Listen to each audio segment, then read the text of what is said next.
Sabe, nessa vida, nós temos prioridades. E o estado da nossa vida hoje é exatamente o resultado dessas prioridades. O que eu fizer prioridade da minha vida, eu verei os frutos amanhã. Porque, de acordo com as minhas prioridades, eu vou tomando decisões. Essa é a nossa vida. Agora, o que muitos não sabem é que essas tais decisões têm as suas consequências, tanto consequências boas como consequências ruins. Tudo são prioridades. As prioridades são elas que nos movem. As prioridades nos movem. As nossas prioridades, elas nos colocam em ação. Isso faz de nós vencedores ou derrotados. Agora, falando em vencedor, quem é realmente vencedor? Quem realmente é bem-sucedido aqui na terra? Você sabe, assim, na prática, ninguém quer ser um derrotado. Ninguém quer ser um fracassado. Ninguém quer ficar para trás. Todo mundo quer ser bem-sucedido. Todo mundo quer conquistar. Todo mundo quer prosperar. Todo mundo quer ter poder, um certo poder. Não interessa que tipo de poder, mas talvez você quer um certo poder. É poder financeiro. E as pessoas lutam por isso. E olha, quando Deus vê as nossas lutas, as nossas prioridades, quando Deus vê as nossas intenções, aquilo que nos move, Ele olha para a gente e faz assim. E olha o que Ele fala, Jeremias 9, versículo 23. Assim diz o Senhor: não se glorie o sábio na sua sabedoria, nem se glorie o forte na sua força, não se glorie o rico nas suas riquezas. Olha as coisas que nos movem: sabedoria, força e riqueza. É isso que a gente quer ter. O que mais movimenta o mundo é isso aí. É sabedoria, é força. Essa força, você sabe, aquela força política, é o poder. E riqueza. Deus falou: não se glorie nisso. Nisso aqui não há glória nenhuma. Na sabedoria humana não há glória nenhuma. Quantas pessoas eram sábias, hoje pegaram o mal de Alzheimer, esqueceram tudo. Riqueza um dia acaba, tudo fica. Pode ficar, pode não acabar, mas um dia vai ficar. Depois que você morre, acabou. Para onde você vai? Você pode ser rico, mas vê se a riqueza resolve o teu problema de saúde. Se a riqueza resolvesse mesmo, os ricos não morreriam. Você sabe quantos ricos morreram com Covid? Pessoas de condição financeira, mas o dinheiro não pôde fazer nada. Todo o dinheiro à disposição, colocou o dinheiro todo à disposição da clínica para fazer alguma coisa, para não morrer, mas não deu. O dinheiro não resolveu o problema. Imagine o Steve Jobs.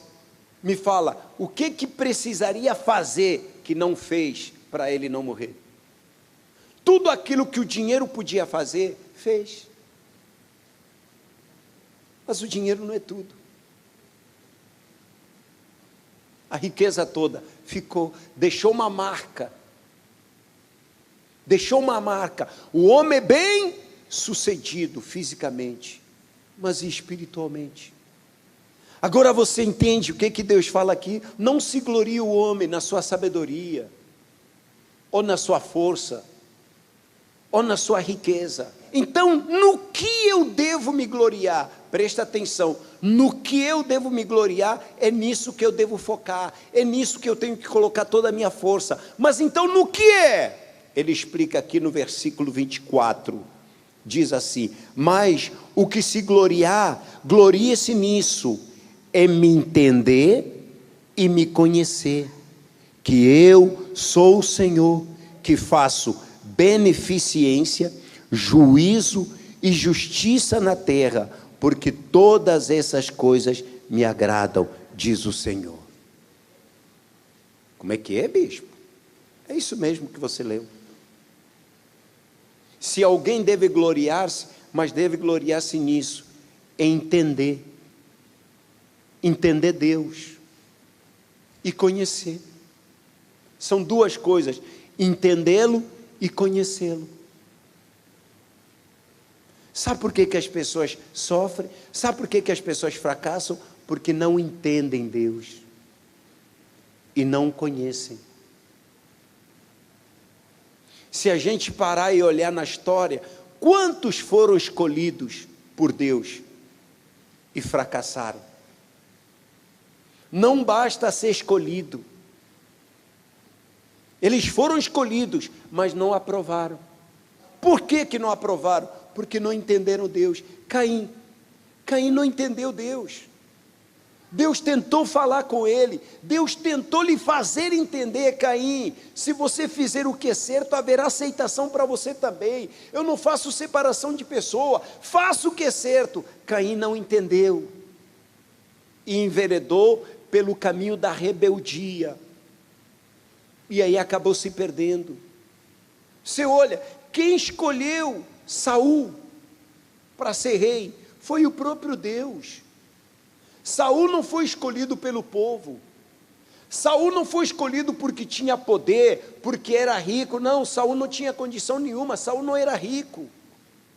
Saul era um ali, que ninguém dava nada por ele, e o próprio Deus escolheu e lhe colocou aí no trono, mas ele não entendeu Deus. Saul não procurou conhecer esse Deus que lhe colocou aí, simplesmente se apegou no poder e não procurou conhecer. Quantas pessoas hoje também agem assim? Deus cura ela e ela não quer conhecer esse Deus que lhe curou. Muitas pessoas chegaram na igreja doente, Deus curou, mas ela não quer conhecer, não quer entender esse Deus que lhe curou. Parou por ali na cura. Saul também foi assim. Deus levou ele até o trono, no lugar mais alto dos filhos de Israel, só que Saul não entendeu Deus. Saul, ele não quis, não procurou conhecer esse Deus, ele não entendia Deus, e por conta disso, o reino dele foi um fracasso. Toda pessoa que não entende Deus, acaba errando, toda pessoa que não entende Deus, acaba fracassando. E você vê, já é o oposto daqueles que conhecem, daqueles que entendem, entenderam e conheceram a Deus. Vamos, começando por Abraão. Olha as atitudes de Abraão.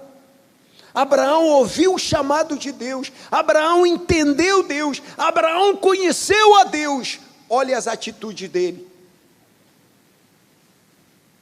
Sucesso.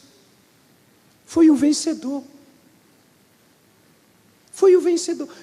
Esse é o segredo da vida. Você entende? Olha Davi. Meu Deus, Davi. Todo mundo fugindo àquele gigante. Davi foi lá. Sabe por que Davi foi e encarou o gigante? Porque Davi conhecia Deus. Davi conhecia Deus. Veja, quem não conhecia? Agora eu pergunto, o exército dos filhos de Israel nunca ouviram falar de Deus? Já.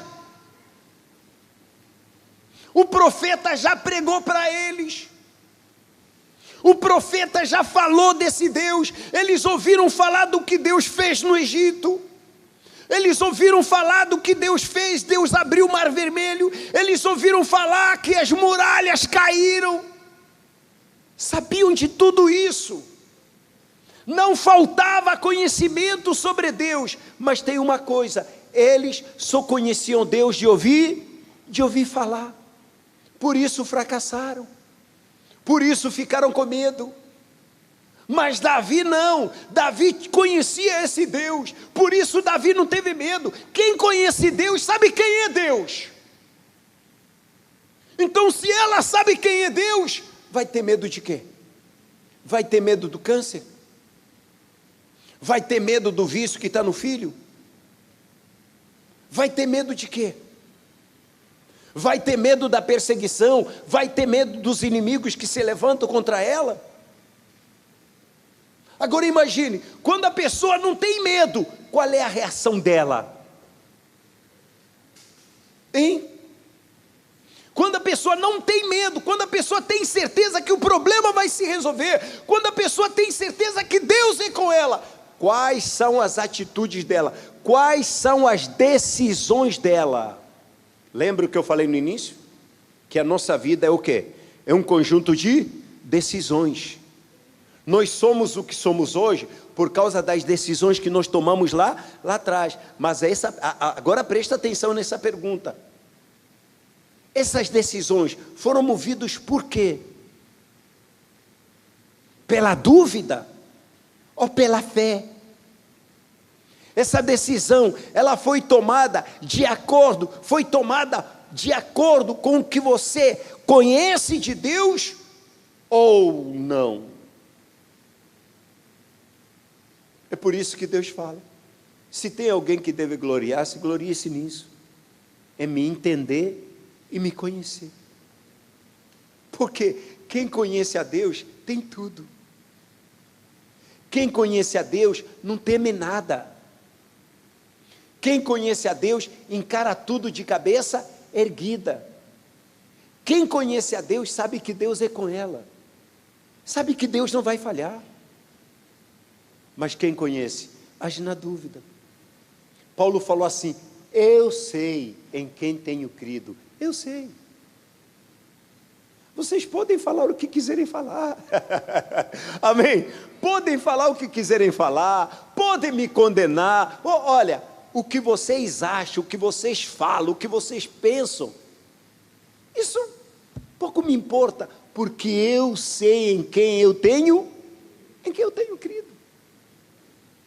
Não importa o que eu estou vendo, não importa o que esteja acontecendo, eu só sei de uma coisa, eu sei em quem eu tenho crido. E ele ainda vai mais longe, sabe o que ele fala? Viver para mim é Cristo, e morrer é lucro. Amém, pessoal? Olha que coisa maravilhosa, hein? Viver para mim é Cristo, e morrer é lucro, nada mais. Peraí, para você viver tem sido Cristo? Você vive para Cristo? Mas por que você não vive para Cristo? As pessoas não vivem para Cristo por uma razão, porque não conhecem. É por isso que você peca. Porque você não conhece. Talvez você, não, mas eu conheço. Você conhece toda a história dele, desde que nasceu, como ele viveu, as palavras que ele falou, e como ressuscitou, como subiu. Mas você conhece ele pessoalmente? Porque isso faz toda a diferença na nossa vida. O valor que você dá a Jesus depende do quanto você o conhece. Para eu ilustrar isso, deixa eu te contar uma história. Um rapaz chegou para o seu pai, e falou assim, pai, qual o valor que Deus tem para a nossa vida? O pai ficou pensando, e agora? Você sabe que tem perguntas que a gente já tem a resposta, sim ou não? Mas a nossa preocupação é, como é que eu vou falar isso para ele poder entender, principalmente tratando-se de filho. Como é que eu vou explicar isso para o meu filho, para ele entender? Aí o pai foi lá, nas relíquias que ele tinha uma joia de relógio, e pegou e falou assim, toma aqui, vai aqui na esquina, tem os camelós, pergunta para eles, quanto é que eles podem pagar por esse relógio? Depois você vem e me fala. Aí o garotinho pegou o relógio, foi até nos camelôs que estavam no cantinho aí, e chegou e perguntou, aí me fala, eu estou vendendo esse relógio, quanto vocês podem pagar? Os camelôs vieram, um falou assim, ó, 20 reais. O outro falou assim, ó, eu não pago mais que 50 reais. O rapaz voltou, chegou para o pai e falou, pai, eles falaram que é 20, outro falou que são 50 reais. Falou, tá bom, filho. Agora vai aí naquele relojoeiro, sabe aquele relojoeiro que fica aqui? Vai lá, leva o relógio, faz a mesma coisa, pergunta para ele, quanto é que ele pode pagar por esse relógio? Aí foi, o relojoeiro olhou e falou assim, vem cá, de que é esse relógio? Não, é do meu pai. Ó, fala para ele que eu pago para ele 20 mil reais. A diferença. Eu pago para ele 20 mil reais. Aí o rapaz voltou, pai, é 20 mil. Ele, ok. Agora, ó, presta atenção. O pai pegou num cartão, o cartão tinha o endereço de um colecionador de relógio. Falou, ó, vai aqui nesse endereço, procure por esse senhor aqui e mostre para ele o relógio e pergunte para ele, quanto é que ele quer pagar por esse relógio? O rapaz se animou. Foi até o colecionador. Chegou para ele e perguntou e tirou o relógio. Quando ele viu o relógio, olhou atrás, limpou o relógio, falou, rapaz, de quem é esse relógio? Falou, é do meu pai. Quanto o senhor paga por ele? Falou assim, ó, eu dou 500 mil reais. Espera aí, agora pensem comigo. Como é que um relógio que o camelô ia pagar 20 reais, o outro camelô ia pagar quanto? 50 reais. O relojoeiro ia pagar quanto? 20 reais. Como é que o colecionador queria pagar 500 mil reais? Tem uma explicação para isso. Primeiro, o camelô não conhecia aquele relógio. O relojoeiro conhecia mais ou menos. Ele tinha lá as suas dúvidas. Ele conhecia, mas tinha algumas dúvidas, conhecia mais ou menos. Já o colecionador, ele conhecia, sabia o valor que aquele relógio tinha. Assim é Jesus. Quem o conhece, o valoriza. Quem não o conhece, ainda que tente, não consegue valorizá-lo. Quem conhece, valoriza a cada palavra. Quem o conhece, não abre mão dele, por nada. É capaz de dar a própria vida, é capaz de morrer por ele, quanto mais mentir, se é capaz de dar a vida por ele, pô, vai mentir? Vai roubar? Vai matar? Vai adulterar? Vai prostituir? Essas merrequinhas? Jamais. Nada vai corrompê-lo. Ele conhece, ele sabe quem é Jesus. Ele sabe o valor. Zaqueu viveu a vida toda roubando, a vida toda enganando, que tudo que ele queria era ser rico. O dia que ele conheceu Jesus, o dia que ele se deparou com Jesus, olha, você pode ver, diz a Bíblia que ele subiu numa árvore para ver quem era Jesus, quem é, ele queria conhecer Jesus, queria conhecer. Quando ele o conheceu, o que ele fez? Ele abriu mão de tudo, porque ele descobriu, quando ele o conheceu, ele descobriu o valor que Jesus tinha para a vida dele. Então ele não queria perdê-lo por nada, não queria perder por dinheiro, não queria perder por sentimento nenhum, não queria perder por homem, não queria perder por nada. Por isso já disse logo de primeira, eu dou metade para os pobres, e a quem eu tenho roubado eu vou devolver 4 vezes mais. Olha a entrega para ele, dinheiro já não era mais preocupação, dinheiro não era mais problema, ele não estava nem ali se ele ia ficar pobre, não, por quê? Porque ele havia descoberto algo mais valioso. Nós seremos salvos pelo valor que a gente dá a Jesus. Qual o valor que você dá a Jesus? Sabe por que você falha? Sabe por que você fica prometendo, meu Deus, nunca mais vou fazer isso? Você acaba fazendo.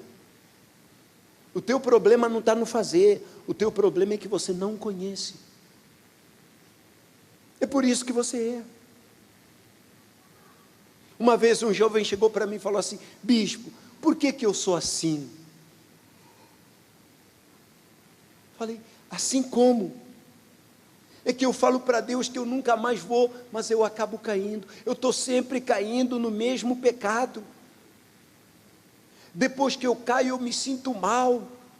Eu fico triste, eu fico chorando. Aí eu prometo, falo para Deus, por favor, Deus, me perdoa.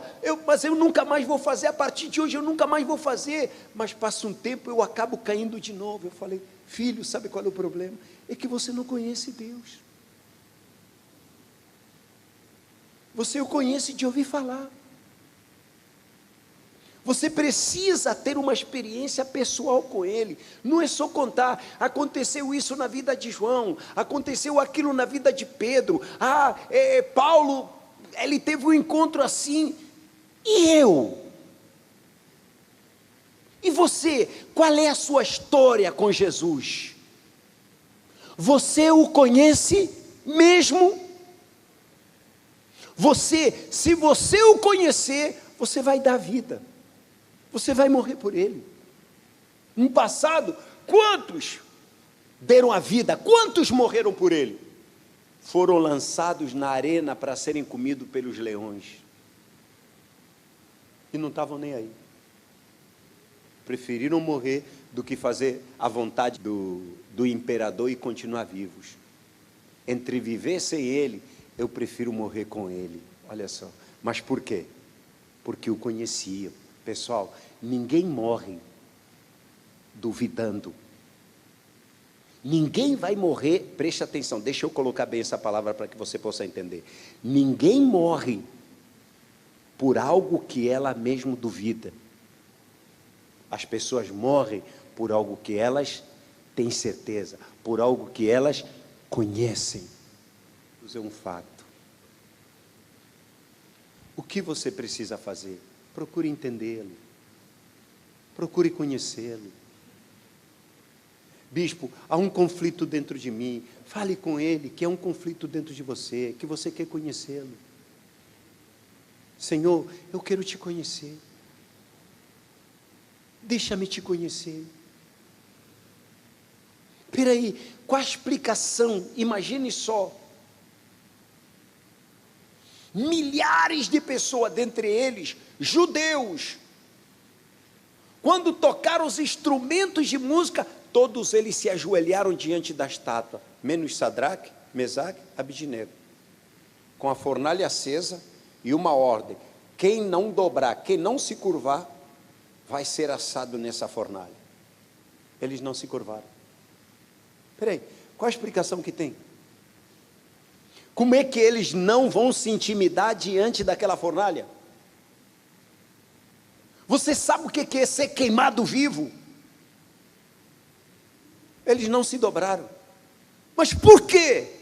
Aí está o segredo. Qual o segredo deles? Porque eles conheciam. Eles conheciam.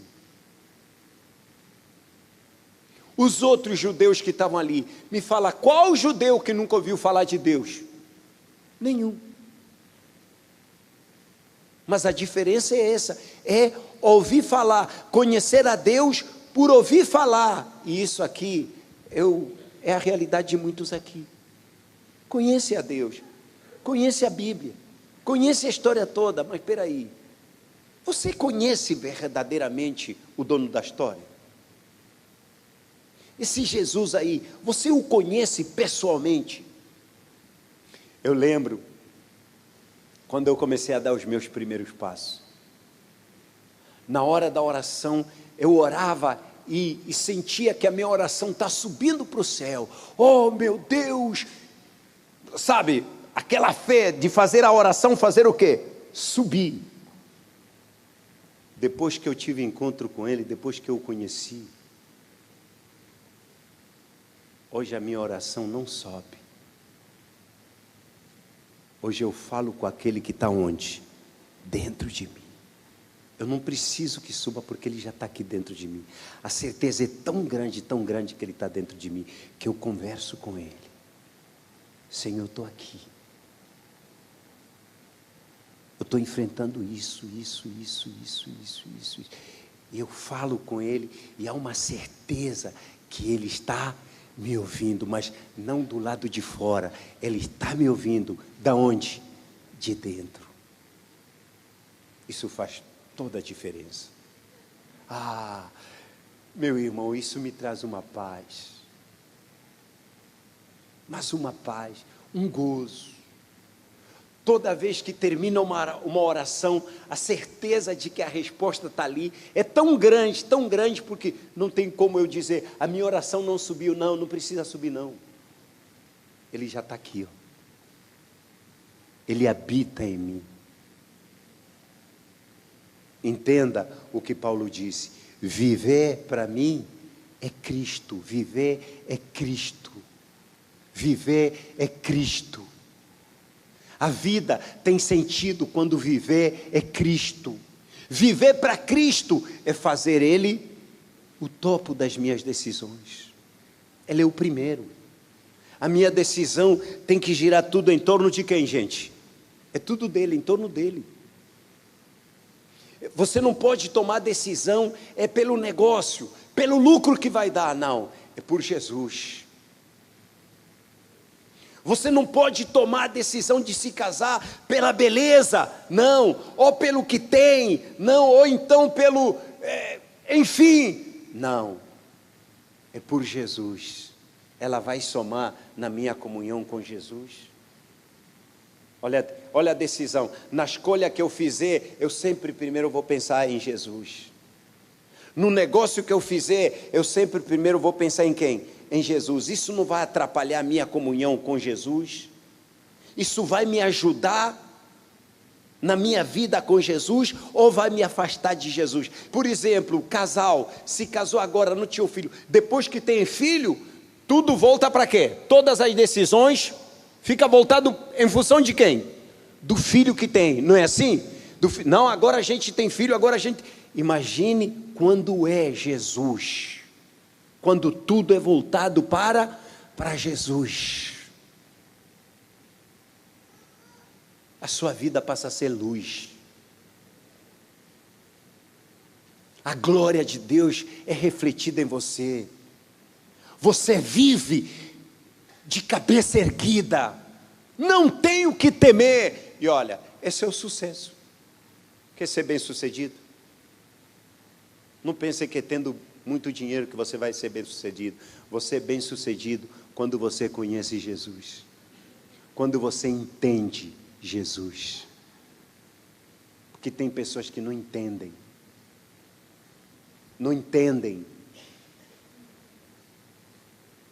você entendeu? Amém, pessoal? Oh, como eu queria que você entendesse isso. Agora é o seguinte, quando a pessoa entende, quando ela quer, ela começa a buscar. Quando você quer conhecer uma pessoa, você não faz de tudo? Você vai no caminho onde ele está? Ah, eu quero conhecer.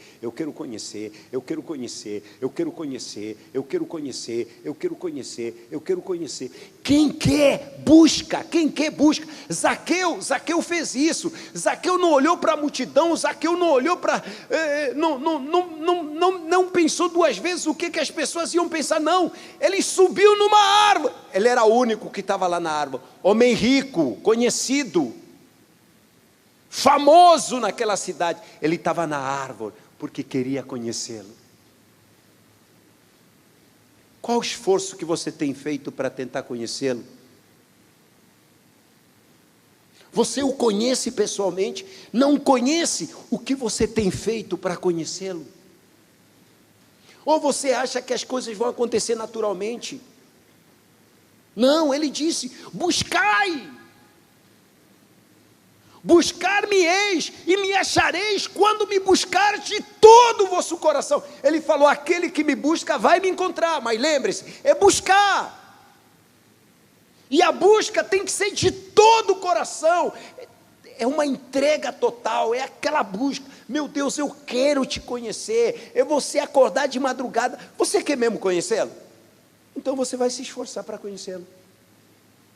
Senhor, eu quero te conhecer. Eu sei tudo sobre o Senhor. Os pastores já falaram para mim, já li o que Paulo falou sobre o Senhor, já li o que Tiago falou sobre o Senhor, já li o que Mateus falou sobre o Senhor, já li o que Lucas falou sobre o Senhor, eu já li o que João falou sobre o Senhor, mas agora eu quero conhecê-lo pessoalmente. O bispo falou que isso era possível, o pastor falou que isso era possível, eu quero conhecê-lo, deixa-me te conhecer, revela-te para mim. Ele vai. Não tenha dúvida disso, ele vai. E olha, quando ele se revelar para você, quando você o conhecer pessoalmente, tudo na sua vida muda. Seu pensamento vai mudar, suas prioridades vão mudar, suas decisões vão mudar. E o que você acha que vai mudar? Sua vida vai continuar a mesma? Não. Se sua cabeça mudar, suas decisões vão mudar. O fruto disso será outro. Se até então na sua vida só vinha limões, vai começar a aparecer laranjas. Diga graças a Deus. Você entendeu isso? Por favor, conheça Jesus e você vai sorrir.